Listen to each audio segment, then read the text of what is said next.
दीन चरण डोळ्यांनी पाहिन रूप तुझे प्रेमे आलिंगन आनंद पूजिन भावे वाळीन प्रणेन माता त्वमेव माता च पिता त्वमेव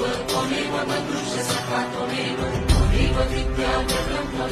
त्वमेव सर्वं त्वमेव देव कायेन वाचा मनसेन्द्रियेण वा बुद्ध्यात्मना वा प्रकृतिस्वभावात् करोमि यत्